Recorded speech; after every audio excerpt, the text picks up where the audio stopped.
रमज़ान मेहरबान, रमज़ान मेहरबान।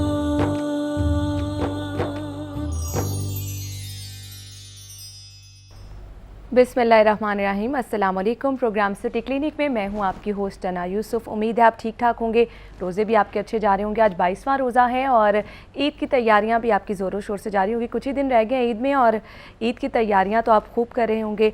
रोज़ाना की तरह आज भी हमारे साथ मौजूद होंगे अपनी फील्ड के स्पेशलिस्ट डॉक्टर, जिनसे हम बहुत से सवालात पूछेंगे। आप भी प्रोग्राम में शामिल हो सकते हैं, हमें कॉल कीजिए। हमारा नंबर है 033312111418। इस पर आप कॉल कर सकते हैं और जो भी सवाल आप पूछना चाह रहे हैं आप पूछ सकते हैं। आज हमारे साथ स्टूडियो में मौजूद है प्रोफेसर डॉक्टर नदीम हयात मलिक, जो कि चीफ एग्जीक्यूटिव हैं PIC के। अस्सलाम वालेकुम डॉक्टर साहब। वालेकुम अस्सलाम। क्या हाल चाल है डॉक्टर साहब आप? जी शुक्र अल्हम्दुलिल्लाह। डॉक्टर साहब, रोज़े कैसे जा रहे हैं और रोज़ों में रूटीन मैनेज करना किस तरह से मैनेज कर लेते हैं? माशाल्लाह बहुत बड़ी जिम्मेदारी आपके सर पे। बस ये तो अल्लाह ताला की बरकत है और माशाल्लाह उसकी हमारे ऊपर ब्लेसिंग्स हैं कि इंसान रोज़े के साथ भी एक्टिव रहे। और मैं समझता हूँ कि इस सवाल के अंदर भी एक सवाल पोशीदा है कि क्या चीज़ खानी चाहिए जिससे बंदा एक्टिव रहे और वो तमाम दिन की एक्टिविटी अपनी रखे। और ये बड़ा पर्टिनेंट सवाल है क्योंकि रमज़ान के महीने में अनफॉर्चुनेटली ना सिर्फ ये कि डाइट का एक रजीम चेंज होती है, बल्कि अक्सर लोग जो हैं वो खाने की कंपोजिशन भी चेंज कर लेते हैं। इन द सेंस के बहुत सी फ्राइड चीज़ें खाने में शामिल हो जाती हैं जो नॉर्मली खाने का हिस्सा नहीं होती हैं, जैसे पकौड़े वगैरह। लेकिन एज ए जनरल रूल मैं पब्लिक को ये एडवाइस करूँगा कि फ्राइड चीज़ें जो है वो बहुत नुकसानदेह हैं, ना सिर्फ दिल के लिए बल्कि मैदे के लिए, तमाम जिस्म के लिए। इससे ना सिर्फ हार्ट डिजीज़ का रिस्क बढ़ता है बल्कि इससे इंसान की जो जनरल जो फीलिंग ऑफ अलर्टनेस है वो कम रह जाती है। और अगर आप बहुत ज़्यादा फ्राइड चीज़ें खाएं तो उसके बाद जिस्म बिल्कुल सुस्त पड़ जाता है और कोई काम करने को दिल नहीं करता। सही सही। डॉक्टर साहब, आपने प्रोग्राम के आगाज़ में ही नाज़रीन को बहुत अच्छा मैसेज दे दिया है। रोज़े की जो तैयारी कर रहे हैं वो ये सोच लें कि उन्होंने अपनी अफ्तार में कैसी कैसी चीज़ें बनानी है, ख़ासतौर पे आज, क्योंकि आज हम डॉक्टर साहब ने स्टार्ट में ही इतना अच्छा मैसेज दे दिया है। आगे भी हम बहुत से सवालात करेंगे। डॉक्टर साहब, रोज़ेदारों के हवाले से सबसे पहले मैं जानना चाहूँगी, हार्ट पेशेंट नॉर्मली कहा जाता है कि रोज़ा नहीं रख सकते, आप क्या सजेस्ट करते हैं? इसमें देखें कुछ जनरलाइजेशंस हैं और कुछ एक्सेप्शंस हैं। सबसे पहली चीज़ तो यह है कि हार्ट पेशेंट जो है वो चूँकि एक आम शख्स से थोड़ा डिफरेंट है। एक तो जिन लोगों को रिसेंटली हार्ट अटैक हुआ है या जिनकी एंजियोप्लास्टी या बाईपास सर्जरी हुई है, एक तो उन लोगों को रोज़ा प्रॉब्ली ना रखना उनके लिए बेहतर है। और एटलीस्ट हम जो एंजियोप्लास्टी, स्टेंटिंग के बाद और बाईपास सर्जरी के पहले 1 साल के दौरान हम ये एडवाइस करते हैं कि रोज़ा ना रखा जाए। ये तो एक्सेप्शंस हैं। अब ये कि जो लोग रोज़ा जो है वो अक्सर लोग जो कि जिनको हार्ट डिजीज़ है लेकिन वो स्टेबल हैं, यानी कि वो दवाइयाँ खा रहे हैं और उनका कोई रिसेंटली प्रोसीजर नहीं हुआ, तो वो तो अपना रोज़ा आराम से रख सकते हैं। और मेरे ख्याल में सिर्फ उनको जो लिमिटेशन है वो 2 चीज़ों में है। एक तो ये कि उनकी जो मेडिसिन ले रहे हैं, क्या अगर वो थ्राइस ए डे रजीम पे हैं यानी 3 दफ़ा दिन में खानी है, तो वो उनको अपने डॉक्टर से एडजस्ट करवा लेनी चाहिए। बिल्कुल, यही मैं डॉक्टर साहब आपसे बात पूछने वाली थी, क्योंकि हमारे रोज़े की ड्यूरेशन जो है वो काफ़ी ज़्यादा होती है और आपने ज़ाहिर बात है कि दवाई भी आप नहीं ले सकते, सहरी और अफ्तारी में ले सकते, तो किस तरह से पॉसिबल हो सकता है? देखें जी, इसमें बहुत सी मेडिसिन जो है उनके आजकल लॉन्ग एक्टिंग प्रेपरेशंस आती हैं जो कि एटलीस्ट 12 to 14 आवर्स इफेक्टिव हैं।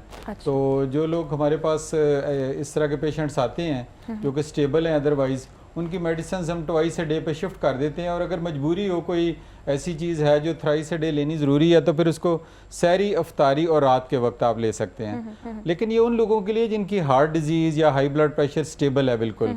अगर हार्ट डिजीज़ अनस्टेबल है, यानी खुदा न खास्ता बार बार एंजाइना हो रहा है या हार्ट फेलियर है, सांस फूल रहा है थोड़ी सी एक्टिविटी से, उन लोगों के लिए रोज़ा ना रखना बेहतर है। या अगर ब्लड प्रेशर कंट्रोल नहीं है, वो हे वायर है, कभी बहुत ऊपर जा रहा है कभी बहुत नीचे, उन लोगों के लिए तो बेहतर है कि वो रोज़ा जो है वो अवॉइड करें या अगर डॉक्टर के मशवरे से ऑल्टरनेट डेज़ पे रख लें। क्योंकि देखें, रमज़ान का एक अपनी बरकत अपनी जगह पे बिल्कुल है, लेकिन अल्लाह ताला ने भी मरीज़ के लिए एग्जाम्पशंस रखी हैं और मरीज़ के लिए ज़रूरी नहीं है कि वो रोज़ा रखे। तो इसमें जो जिन लोगों को खुदा न खास्ता ये रिस्क हो कि उनकी बीमारी की वजह से वो खुदा न खास्ता लाइफ थ्रेटनिंग इलनेस हो जाए या हार्ट अटैक हो जाए, तो उससे बेहतर है कि इंसान जो है वो अपने डॉक्टर से मशवरा कर लें। और अगर सीवियर हार्ट डिजीज़ है तो फिर उसमें तो रोज़ा रखना मेरे ख्याल में अल्लाह ताला ने भी उसके लिए एग्जाम्पशन दी हुई है, तो वो हमें अवेल करनी चाहिए। डॉक्टर साहब हमारे साथ एक कॉलर हैं जी, अस्सलाम वालेकुम, अपना नाम बताइएगा और ये भी बताइएगा आप क्या सवाल पूछना चाहेंगे। मेरा नाम नसीर अहमद कमर है जी जी। और मैं पूछना चाहता हूँ डॉक्टर साहब से कि मेरे स्टोन भी है, शुगर भी है और मुझे हार्ट की प्रॉब्लम हो चुकी हुई है। सही, तो मैं रोजा रख सकता हूँ कि नहीं? सही, ठीक है, आप हमारे साथ रहेगा, डॉक्टर साहब ऑन एयर आपके सवाल का जवाब देंगे। जी, इनका सवाल बेसिकली जैसे मैंने पहले बताया है कि बेसिकली उसी चीज़ से रिलेटेड है कि जिन लोगों को क्रॉनिक डिजीज़ है, मसलन डायबिटीज़ है लेकिन वो वेल कंट्रोल्ड है, अगर हाई ब्लड प्रेशर है वो कंट्रोल्ड है, हार्ट डिजीज़ भी अगर उनके सिम्टम्स कंट्रोल्ड में है, तो देन आई डोंट थिंक कि कोई ऐसी वजह नहीं है रोज़ा ना रखने की।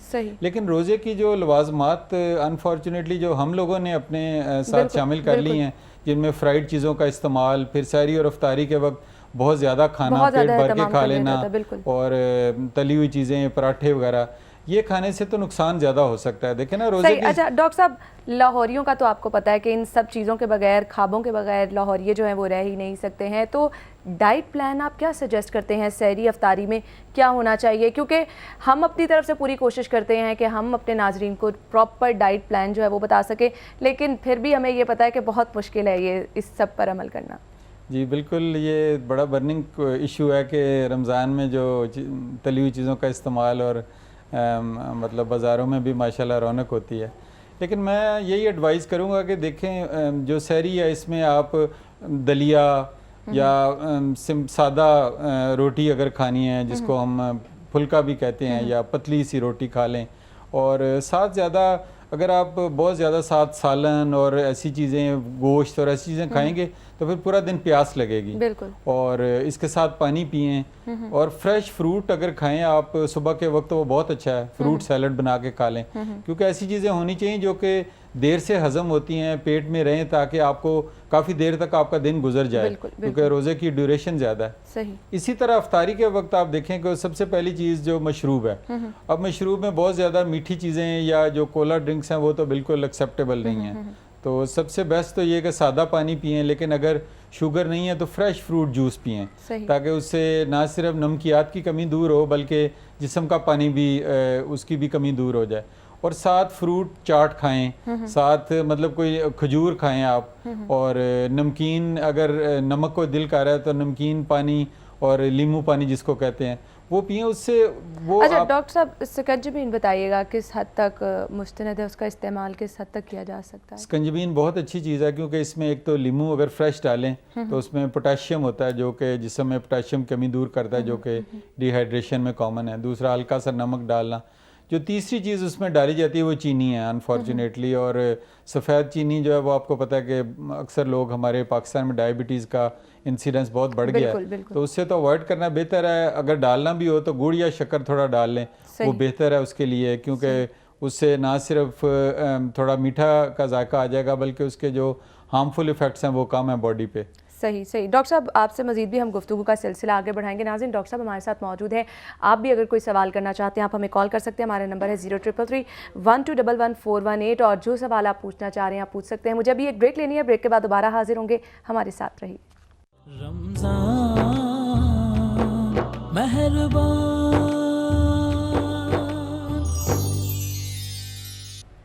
Welcome back. एक बार फिर से आपको खुशामदीद कहेंगे। आज हमारे साथ स्टूडियो में मौजूद हैं प्रोफेसर डॉक्टर नदीम हयात मलिक, जिनसे आप भी सवाल कर सकते हैं। अगर आपको कोई हार्ट प्रॉब्लम है, इससे रिलेटेड आप कोई भी क्वेश्चन कर सकते हैं, हमें कॉल कीजिए। हमारा नंबर है 033312111418। हम तो बहुत से सवालात करेंगे, लेकिन अगर आप कुछ स्पेसिफिक सवाल करना चाहते हैं तो आप हमें कॉल कर सकते हैं। डॉक्टर साहब, ब्रेक से पहले भी हमने बहुत सी चीज़ें डिस्कस की। मैं आपसे जानना चाहूँगी, हार्ट पेशेंट्स की तादाद में बहुत हद तक इजाफा देखने में आ रहा है, इसकी वजूहात क्या हैं? बेसिकली देखें, अगर इसकी एवोल्यूशन देखी जाए तो कुछ सदियां पहले बहुत सी डिजीज़ जो जिनकी वजह से लोगों की डेथ होती थी उनको हम कम्युनिकेबल डिजीज़ कहते हैं, जैसे इन्फेक्शन, मलेरिया वगैरह ऐसी चीज़ें। लेकिन जो लाइफस्टाइल चेंज हुआ, इम्प्रूवमेंट्स आई और इंसान जो है वो एक मेहनती या मुशक्क़ती ज़िंदगी से एक आरामदेह ज़िंदगी में चला गया, तो फिर जो नॉन कम्युनिकेबल डिजीज़ हैं उनका बहुत ज़्यादा रेशो बढ़ गया as compare to communicable disease. अब नॉन कम्युनिकेबल डिजीज़ में नंबर 1 इस वक्त हार्ट डिजीज़ है, और पूरी दुनिया में 2.25 करोड़ से ज़्यादा लोग जो हैं वो हर साल जो कि शरियानों की ब्लॉकेज जो हार्ट अटैक और उसकी कॉज करती है फालज वगैरह, उसकी वजह से उनकी डेथ होती है, और ये नंबर 1 कॉज ऑफ डेथ है इस वक्त दुनिया में। सही। तो इसको उस तनाज़ुर में अगर देखा जाए तो ये एक लाइफ स्टाइल डिसऑर्डर है।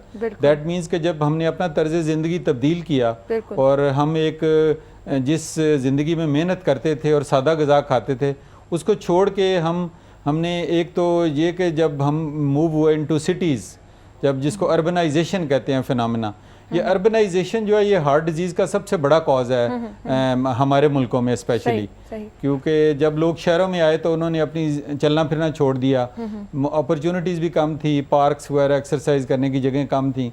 उसके बाद डाइट चेंज कर ली कि जहाँ वो सादी ग़िज़ा खाते थे वहाँ से फास्ट फूड की तरफ शिफ्ट हो गए और फ्राइड चीज़ें खानी शुरू कर दी। और नंबर 3 स्ट्रेस, जब इंसान को ज़हनी स्ट्रेस बढ़ता है जब वो अपनी जगह शिफ्ट करता है, स्मोकिंग बढ़ गई और उसके साथ जो रिलेटेड चीज़ें हैं वो साथ डायबिटीज़, हाई ब्लड प्रेशर, ये सब चीज़ें इनका एक कॉम्बिनेशन है। सही। और हार्ट डिजीज़ जो है वो उसको आप मतलब इसका एक हिस्सा समझें कि जो हमने अपनी ज़िंदगी को तब्दील किया। एक ब्रेकिंग न्यूज़ है, हमें ब्रेक पे जाना है। नाज़रीन, हम गुफ्तगू का सिलसिला आगे बढ़ाएंगे, आप हमारे साथ रहिएगा।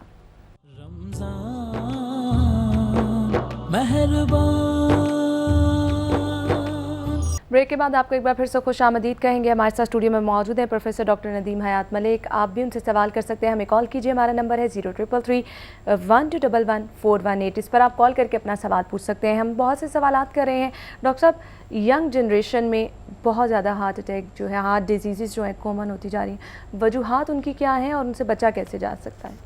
देखें जी, वजूहात इसकी कुछ तो जेनेटिक होती हैं, जैसे फैमिलीज़ में कुछ में हार्ट डिजीज़ ज़्यादा कॉमन होती है, लेकिन मेन वजह जो जैसे मैंने आपको एक बैकग्राउंड एक्सप्लेन किया है कि इस मुल्क में जो एक्सप्लोजन हार्ट डिजीज़ का हुआ है पिछले 10-15 साल में, जिसकी वजह से तमाम जो तिबी सहूलियात हैं वो भी एक किस्म की नाकाफ़ी हो गई हैं, वो मेनली इस वजह से आया है कि एक तो हमारे मुल्क में स्मोकिंग अभी भी बढ़ रही है, और ये यंग जनरेशन में मुख्तलिफ़ किस्म की स्मोकिंग, जैसे कि आप समझते हैं कि रेस्टोरेंट्स में सोशल स्मोकिंग भी बहुत है मुख्तलिफ शक्लें दे दी जी, मुख्तलिफ अशकाल में इसको दिया गया।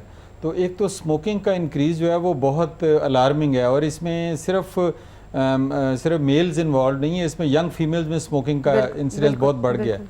दूसरी जो चीज़ जिससे हार्ट डिजीज़ बढ़ी है वो डायबिटीज़ का इंसिडेंस है, क्योंकि शुगर की बीमारी ऐसी है कि 80% जो डायबिटिक्स हैं अल्टीमेटली उनकी डेथ हार्ट डिजीज़ की वजह से होगी।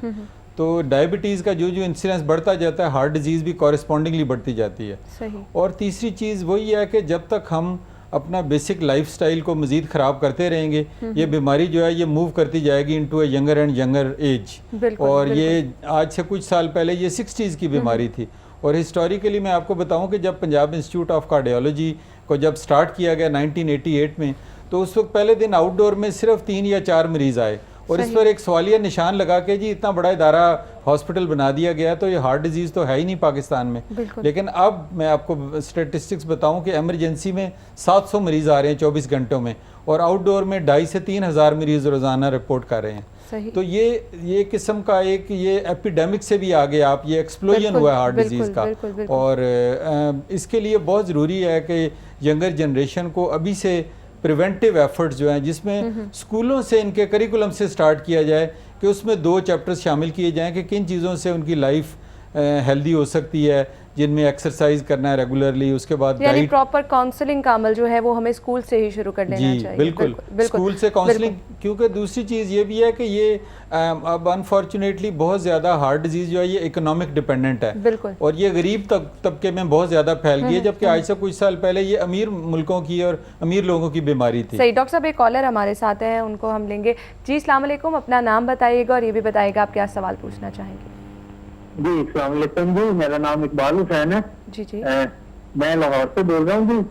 बात ये है कि मैंने डॉक्टर साहब से ये पूछना था कि लेटेस्ट डॉक्टर साहब एक रिसर्च आई है, हियर एंड देयर मुझे उसकी कंफर्मेशन नहीं हो रही, लेकिन मैं आपसे जानना चाह रहा हूँ कि आजकल कहते हैं कि जो लोग एक्सरसाइज रेगुलर करते हैं तो अगर से वो थोड़ा बहुत देसी घी का इस्तेमाल कर सकते हैं, क्योंकि उनकी आर्टरीज की फ्लेक्सिबिलिटी के लिए थोड़ा बहुत कोलेस्ट्रॉल तो 100 मिलीग्राम से ऊपर की रिक्वायरमेंट है डेली बेसिस के ऊपर, तो क्या खून की आर्टरीज, मेजर आर्टरीज को इलास्टिसिटी को बरकरार रखने के लिए क्या थोड़ा बहुत देसी घी इस्तेमाल किया जा सकता है? ये मेरा सवाल है। थैंक यू जी। सही सही जी डॉक्टर। जी, ये सवाल बड़ा पर्टिनेंट है, क्योंकि आज से कुछ साल पहले तक जो, और जब हमारे भी टीचिंग यही थी कि जी देसी घी और ऐसी चीज़ें बिल्कुल नुकसानदेह, बल्कि एक ज़माने में अंडे को बहुत बैड प्रेस दिया गया।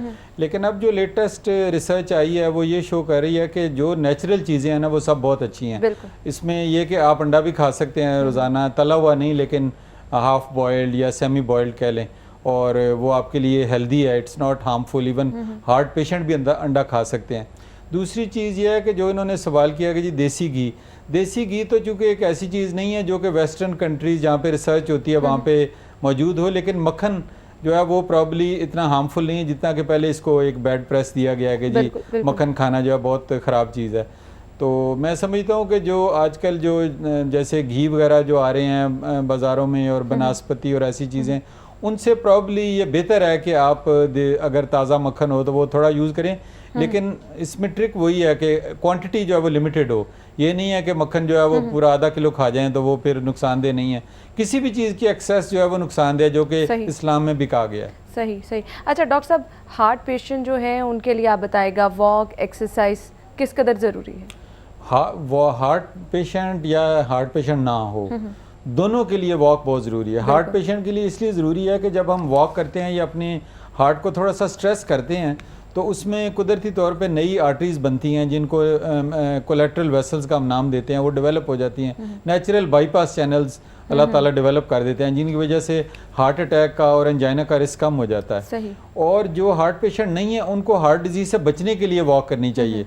और ना सिर्फ हार्ट डिजीज़ से बचा जा सकता है बल्कि diabetes, high blood pressure, cholesterol की डिसऑर्डर्स, इसके अलावा आपकी जनरल मोबिलिटी। अब पोस्ट मीनोपॉजल जो ख्वातीन हैं उनको ऑस्टियोपोरोसिस हो जाता है, उनकी हड्डियां कमज़ोर हो जाती हैं, लेकिन अगर वो वॉक या एक्सरसाइज करती रहें तो उसमें नहीं होता। और अनफॉर्चुनेटली यहाँ मैं ये भी बताना चाहूँगा कि पाकिस्तान में जो लोग जो एक्सरसाइज करते हैं टू सम एक्सटेंट उनका इंसिडेंस 3% से भी कम है आबादी का, जबकि कुछ मुल्कों में जैसे ऑस्ट्रेलिया, कनाडा वगैरह में 60% से ज़्यादा आबादी रेगुलरली एक्सरसाइज करती है। तो वेस्टर्न कंट्रीज़ में हार्ट डिजीज़ का रिस्क जो है वो 30 to 40% अब ड्रॉप कर गया है, जबकि हमारे मुल्क में ये अभी भी बढ़ रहा है। और बदकिस्मती से मैं ये देख रहा हूँ कि जो जिस रफ्तार से ये दिल की बीमारी बढ़ रही है, ये बहुत हमारी जो यंगर जनरेशन है वो इससे बहुत ज़्यादा अफेक्ट होगी मुस्तकबिल में। अच्छा डॉक्टर साहब, एंजियोग्राफी, एंजियोप्लास्टी के बारे में आप थोड़ा सा बताना चाहेंगे, क्योंकि हमारे पास मुख्तसर वक्त है तो इसलिए मैं चाह रही हूँ कि आप इन दोनों के बारे में बता दें। एंजियोग्राफी एक टेस्ट है जो कि दिल की शरेयानों की ब्लॉकेज को देखने के लिए किया जाता है। ये 10 से 15 मिनट का टेस्ट है। उससे पहले मरीज़ को थोड़ा बहुत तैयार किया जाता है, उसके कुछ ब्लड टेस्ट किए जाते हैं देखने के लिए कि उसके लिए नुकसानदेह है या नहीं, ECG की जाती है।